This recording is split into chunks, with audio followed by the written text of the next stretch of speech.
Iglesia bonita, semilla del reino, iglesia sencilla, corazón del pueblo, iglesia bonita, semilla del reino, iglesia sencilla, corazón del pueblo. Como nace la flor más bella, muy lentamente en la oscuridad. Hoy renace de nuevo la iglesia, toda engalanada de fraternidad. Y bueno, no son tiempos fáciles, no son momentos sencillos, y de repente la reflexión nos puede dejar mucha tela que cortar. Sin embargo, yo se lo anticipaba ahora a Luis Manuel, de que no quería hacer la reflexión con mis propias palabras, ¿verdad? Acá, sino leer precisamente el documento que se prepara para la reflexión. Yo creo que la mayoría que nos ha tocado estar aquí escribimos algo, ¿verdad? Más como una guía, pero desde hace algunos días he venido sintiendo la necesidad más de escribir la reflexión como un manifiesto y no tanto en sí como algo para el debate. Yo le decía a Luis Manuel que no va a ser corta tampoco, porque me salieron como 4 páginas. Así es que espero que hayan ido al baño y que hayan tomado agua, ¿verdad? Para mí este mensaje de Jesús es una cosa en la que hay que profundizar bastante, porque en el primer sentido pareciera que es como una regla o un mandato el que nos está dando, pero esto requiere una mayor profundidad del análisis de sus palabras y realmente salir de la norma y de la regla, de las cortesías o de la ética, para poder entender el mensaje de Jesús. Y cualquiera desde los ojos externos pudo haber pensado que Jesús llegó a desordenar la mesa. Y bueno, y voy a aprovechar que estoy aquí, que es mío el espacio para decirlo, ¿verdad? Igual como todas las personas que han llegado a escribirme al video de TikTok, que ya lleva casi 39,000 vistas, que el 99% son insultos y que el 1% de las personas realmente entendió el mensaje de lo que yo he publicado allá en TikTok. Entonces creo que lo mismo ha de haber sucedido en ese momento que Jesús dijo estas palabras en el Evangelio de este día. Así es que la reflexión se titula así: Jesús desordena la mesa del poder, ¿verdad? Y como les dije, lo voy a leer, porque si no voy a llorar. He querido tomar en cuenta que desde el martes pasado hemos comenzado a propiciar un aprendizaje desde la aplicación de la exégesis y la hermenéutica. Y estas palabras tan rimbombantes que forman parte del oficio de mi profesión tienen que venir y acercarse a cada una y a cada una de nosotras para poder entender precisamente todo lo que las escrituras de este día nos han querido mencionar. Y me gustaría que estos nombres rimbombantes, que tal vez nos pueden parecer ajenos porque tenemos otra formación o porque simplemente no nos lo comparten, ¿verdad? O sea, creo yo que cuando se menciona exégesis y hermenéutica son vocabularios precisamente del mundo sacerdotal, ese que Jesús constantemente criticó. Pero yo creo que algo importante que nos dejaron las teólogas feministas y queer feministas es que estas palabras teníamos que agarrarlas y hacerlas nuestras. En palabras sencillas, la exégesis es agarrar el texto literal como está y comprender de forma detallada lo que la persona estaba queriendo decirle a la población de su tiempo. En cambio, la hermenéutica requiere de 3 momentos. Obviamente, la exégesis, que es el texto literal así como está, y luego un segundo momento es el contexto en el que esa persona autora escribió el texto o lo hizo público, y un tercer momento que es el que más nos convoca a nosotros, y es el mensaje oculto que hay en el texto y que es el verdadero mensaje que la persona autora nos quiere dar. Entonces, en estos tiempos tan oscuros, creo yo que esa intencionalidad cobra mayor relevancia y que es la tarea que nosotros como una comunidad de fe radicalmente inclusiva debemos de retomar y aplicar. Elizabeth Schuller, una teóloga feminista, nos dejó grandes pistas. La primera pista es que la teología feminista debe de visibilizar la opresión, y la segunda pista es que debe de encontrar los sesgos patriarcales en el discurso.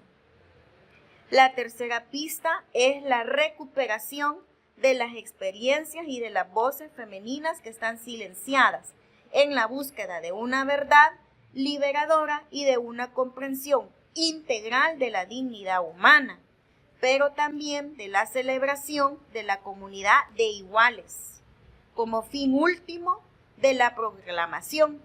Y yo creo que si recordamos el evangelio de este día, Jesús precisamente estaba haciendo una proclamación de los iguales. Pero también a estas gafas le vamos a aumentar lo queer, ese legado de Marcela Altuve al que esta comunidad siempre se ha advocado a través de las enseñanzas de nuestro querido reverendo Alvarite.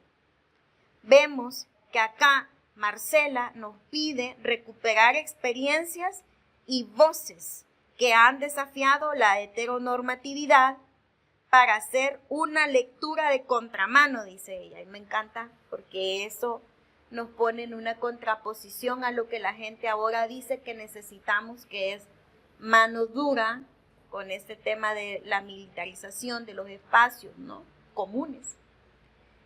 Y también porque ya se nos olvidó rápidamente lo que las manos duras de los gobiernos pasados le hicieron a este país.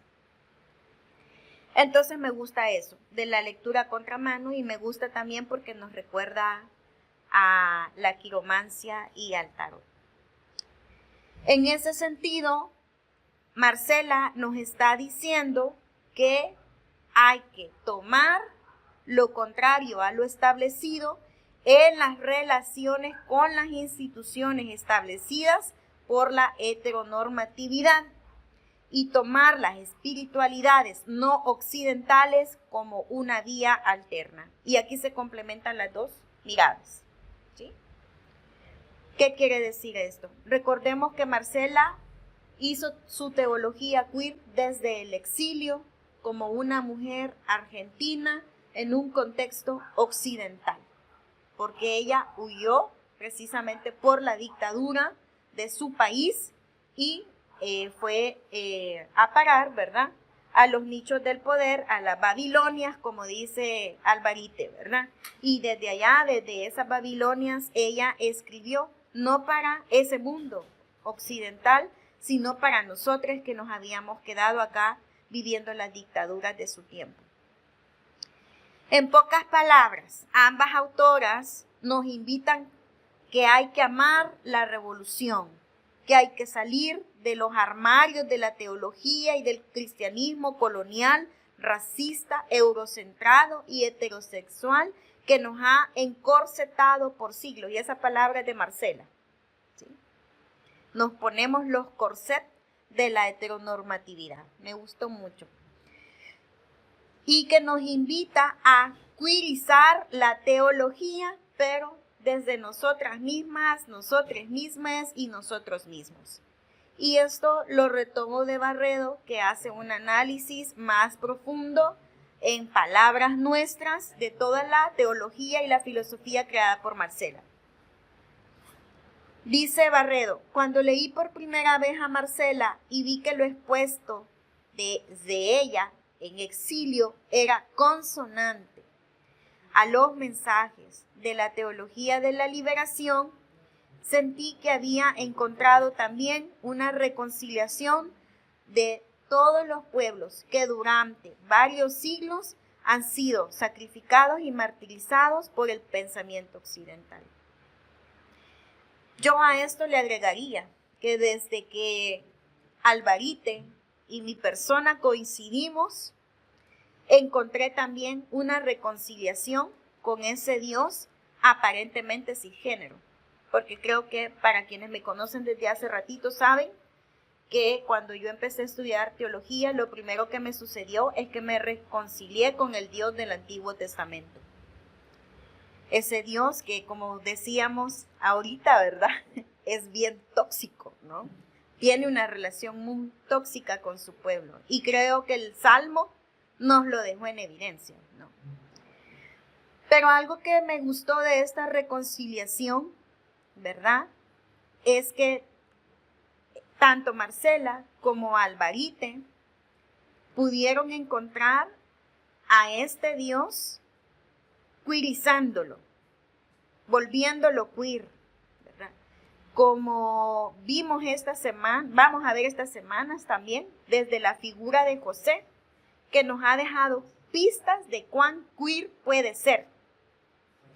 Y yo creo que eso mismo le sucedió a Monseñor Romero cuando vio el cuerpo torturado de Rutilio Grande, de Manuel Solórzano y de Nelson Rutilio Lemus allá en el 77. Porque lo que esos cuerpos quebrantados le hicieron a Monseñor Romero fue lo que lo llevó a dejar de ser cómplice de esta sociedad también occidental, ¿no?, que martirizó a todo un pueblo, y encontrar en ellos la liberación de ese Dios tóxico. Creo también que ese mismo Dios que liberó a Monseñor Romero de ser cómplice de los tiranos en los años 70, fue el mismo Dios que llevó de la mano a nuestro obispo Martín Barahona a encontrarle en las mujeres trans trabajadoras sexuales con VIH, allá en la Tineti, en la Papini, en el Coro, y a encontrármelo en esas mismas calles donde estas mujeres dejaban la vida en esos cuartos de la Quinta. Y si ustedes no conocen los cuartos de la Quinta, de verdad que les invito a ir, porque no ha cambiado nada el destino de estas mujeres trans que tienen en ese lugar, ni tampoco ha cambiado en nada el destino de estas vendedoras del mercado del Tineti. Y Dios nos libra que esta gente que tenemos en el gobierno quiera ir a quemar el mercado de la Tineti, para luego vendérnoslo como una octava maravilla de los tiempos modernos del Salvador de primer mundo. Ese Dios que se convierte en divinidad, así políticamente nombrada por esta comunidad, que nos invita a buscar una justicia transgresora desde el desordenar las leyes que hoy nos han impuesto, debe llevarnos primero a la práctica en nosotros mismos de una compasión queer y de una rebeldía amorosa de quienes hemos sido en el pasado. Esa compasión y esa rebeldía que ahora son mal vistas, llamándonos generaciones de cristal, por ser gente doliente igual que lo fue Jeremías. Y creo que para quienes estuvimos en los martes pasados hablando de Jeremías, van a entender perfectamente a qué me refiero. Ahora ya me convertí en la persona llorona igual que Jeremías. Ven, porque quería leerlo.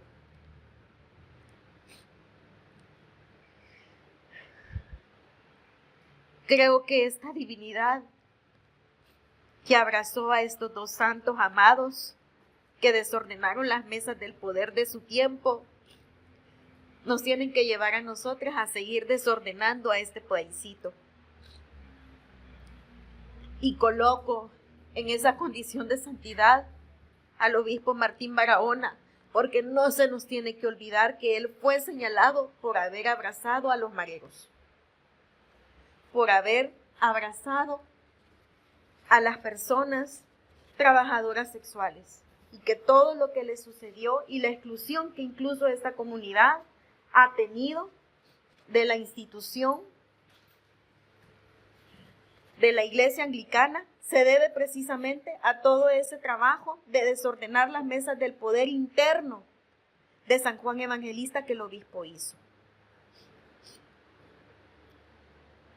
Jeremías inicia su mensaje de forma muy potente, diciéndonos que la divinidad, al comunicarse con él, le dijo: yo no traté mal a tus antepasados. Sin embargo, ellos se alejaron de mí, adoraron a ídolos inútiles y ellos mismos se volvieron inútiles. Basta con abrir nuestras redes sociales para darnos cuenta que este mensaje, desde una exégesis, sigue estando vigente hoy en día. Continúa la divinidad diciéndonos: fui yo quien les trajo a esta buena tierra, donde hay comida en abundancia. Sin embargo, vemos cómo nuestros campos han sido abandonados porque no hay una reactivación real del agro y al contrario, estamos prefiriendo traer nuestra comida de Honduras y de Guatemala. Y dice la divinidad: pero llegaron ustedes y todo lo ensuciaron, convirtieron mi tierra en un lugar asqueroso. Creo fehacientemente que cuando el profeta nos contó acerca de cómo la divinidad se acercó para enunciar su mensaje, también nos estaba pidiendo que abrazáramos este mensaje en la actualidad. Basta ver cómo las autoridades que están ahí por la buena fe del pueblo, porque fueron precisamente las personas más humildes quienes, queriendo un cambio, se abocaron a darles el voto de confianza, le han traicionado. Incluso esa religión de la que tanto se ufanan en predicar, cambiándole, ¿verdad?, de forma inconstitucional muchas cosas a nuestra casa del pueblo, poniendo a Dios por delante, y que demuestra no solamente vivir una religión del diente al labio, nos debe de poner en alerta.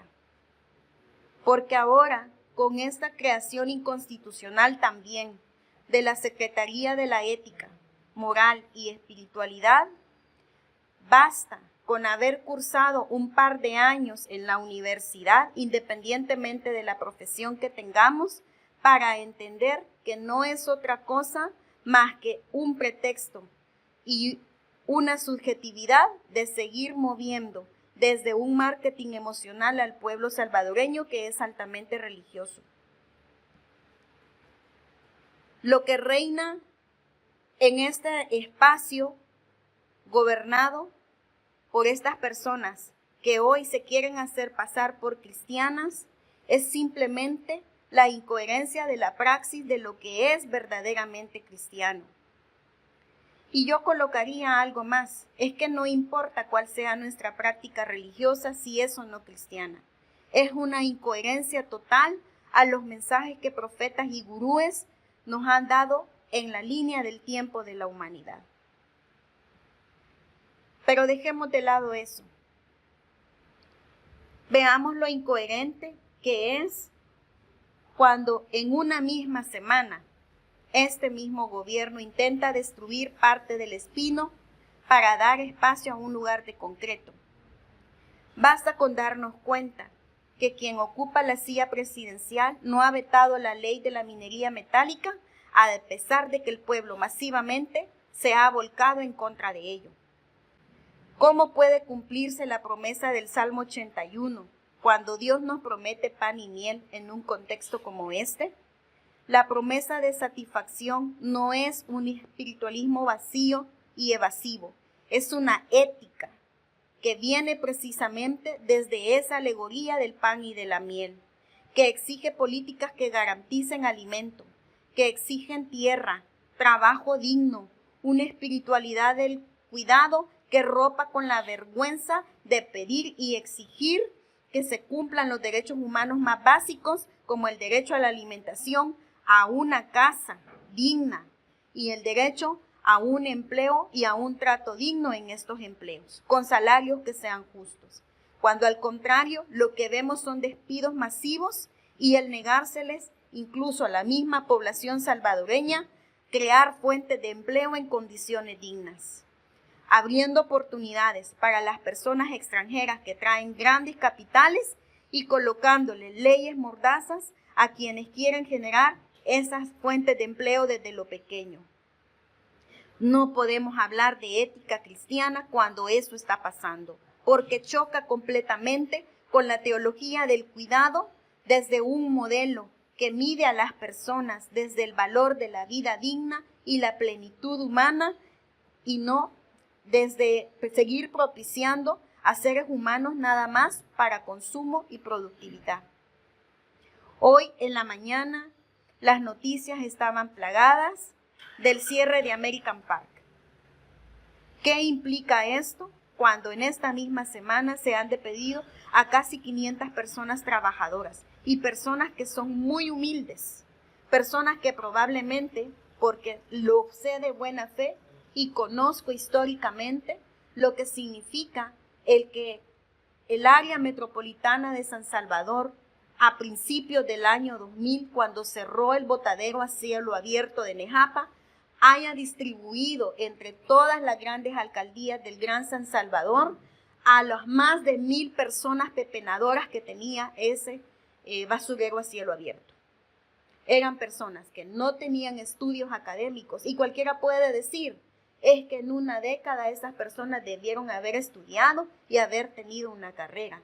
Pero yo creo que las personas que estamos sentadas en estas sillas y que tenemos una profesión, sabemos cuán difícil es incluso para nosotros tener un empleo. Y no vamos a hablar de un empleo en condiciones dignas, mucho menos para estas mujeres y estos hombres que no sabían ni leer ni escribir cuando las alcaldías los absorbieron. Y yo creo que ese es un papel que nosotros debemos de tener como parte de esta ética cristiana del cuidado. Primero, seguir nombrando desde la memoria a quienes han sido redimidos de alguna manera y que ahora vuelven a ser excluidos por este mismo sistema que sigue consumiendo personas. En el país, la inflación, la precarización y el endeudamiento castigan sobre todo a los hogares que son sostenidos por mujeres. Para ellas no existe esta promesa de satisfacción, sino todo lo contrario, ese espiritualismo evasivo que no las coloca al centro de esa promesa del pan y de la miel. Esta promesa debe de exigir, como bien lo decía, el cumplimiento de lo básico, pero también el rompimiento con la vergüenza que hemos sentido durante estos últimos 5 años de vivir en zonas clasificadas como número 5 por ANDA y por CAES. Si no saben qué significa vivir en una zona número 5 como la que yo vivo, se lo voy a explicar. Son los famosos focos rojos. ¿Qué quiere decir? Que eran colonias o comunidades apestadas de las estructuras criminales de las pandillas, donde los servicios, ¿verdad?, que ahora del Uber y de pedido ya o de los encomenderos de la Pizza Hut y del pollo no podían llegar. Y que ahora, bajo esta aparente seguridad, podemos enviar. Ahora los periódicos se ufanaban diciendo que llevamos más de 1000 días sin homicidios, cuando sabemos que eso no es cierto.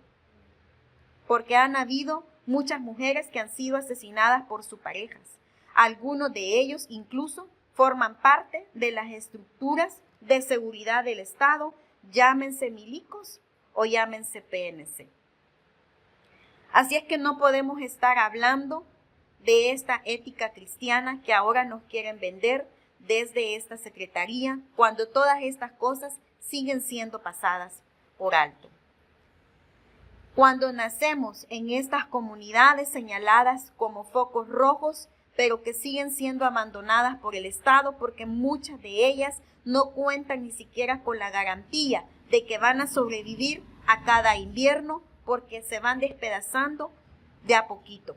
Y la gente pierde sus pocos hogares y sus pocos bienes, como sucedió recientemente en la Tutunichapa.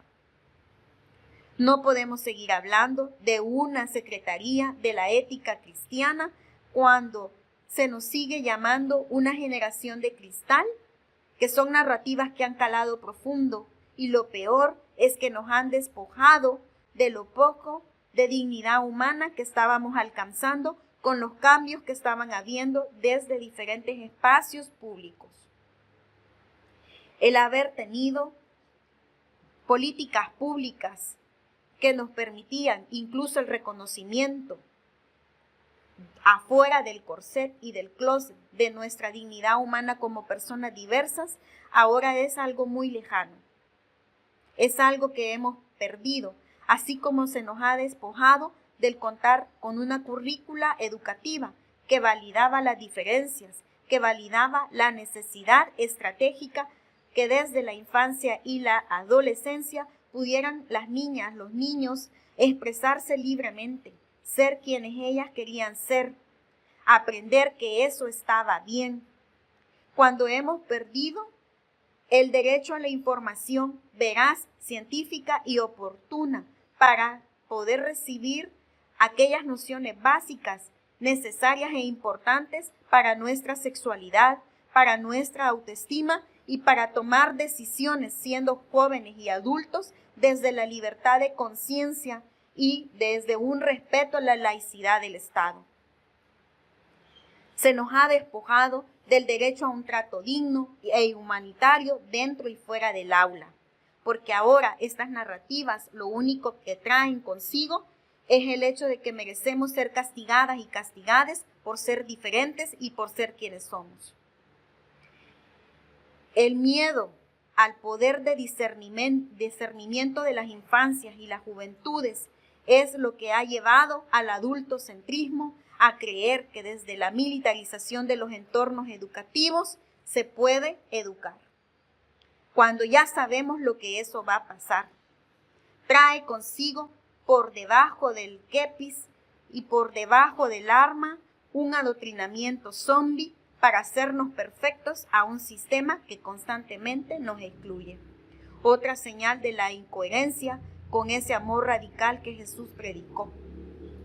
Como digo, esto no es más que un marketing emocional, precisamente desde un adultocentrismo que cree que está mal conducido el país al dar derechos y garantías que todas y todos necesitamos.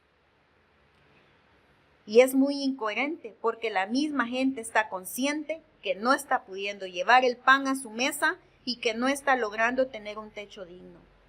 Y esto lo hace todavía mucho más perverso. Y no las culpo, porque esto no es otra cosa más que el producto de décadas de despojamiento, de centurias donde no tenemos arraigo ni identidad, porque se hizo mella de nosotros de manera muy perversa, como digo, a que nos acostumbráramos a que el abuso es lo único que merecemos. Y por eso seguimos creyendo en caudillos que esperamos que nos salven, cuando en realidad el mensaje de Rutilio sigue siendo más vigente hoy que nunca. No nos va a salvar una persona, nos vamos a salvar en racimo, en matatada. Por eso, este vínculo traumático con nuestros verdugos narcisistas y sociópatas que están en el poder es el primero que debemos de desarmar, amándonos como Jesús nos dijo entre nosotros mismos. Es la única forma, Magdalitas, de romper con toda esta hegemonía. Es la única forma de hacer viva esa ética teológica queer feminista que tanto Elizabeth y Marcela nos mencionaron hace más de 2 décadas atrás. Ahora es el momento donde desde un útero fértil esta comunidad tiene que lanzar sus semillas de resistencia, comenzar a resurgir desde los pequeños actos de inclusión radical que nos van a devolver nuestra dignidad humana. Como decía Alvarita esta semana, tenemos que recuperar los espacios perdidos. Y los espacios perdidos no solamente porque tengamos la capacidad de alquilar una casa, y él lo mencionaba por lo que sucedió con, ay Dios mío, se me acaba de ir el Casa Rosada. Sí, porque hemos perdido espacios como la Casa Rosada, sino porque precisamente hoy más que nunca estamos llamadas y llamados a tomarnos los espacios públicos que son un bien ciudadano que nos pertenece. Hoy más que nunca debemos recordar lo que Lucas nos está dejando como legado de Jesús: desordenar las mesas del poder. El reino es invitar a las personas empobrecidas, migrantes, encarceladas, personas en condición de indigencia, trabajadoras sexuales, personas con discapacidad, mujeres empobrecidas, mujeres en disidencia, personas en disidencias sexogenéricas, para que sean el centro y no el margen. Implica retomar, como bien lo decían los apóstoles en la carta a los hebreos, la hospitalidad como una forma de cuidado, de solidaridad radical, acogiendo incluso a aquellas personas que nos siguen pareciendo incómodas. Quiero cerrar esto con una pequeña oración. Diosa fuente de maná, maná del pozo de nuestras abuelas, de nuestras ancestras, de nuestras madres indígenas que todavía sobreviven a través de la lengua. Reordena nuestros banquetes, desarma estos ídolos, enséñanos el pan compartido que emana de la miel de la roca, porque no hay mejor alegoría para este tiempo que esa roca que emana miel. Que en El Salvador dejamos la hospitalidad, pero una hospitalidad que venga de la mano con la justicia y el cuidado, hasta que estos últimas realmente ocupen el centro de las políticas públicas y todas, todes y todos tengamos un lugar. Amén. Iglesia bonita.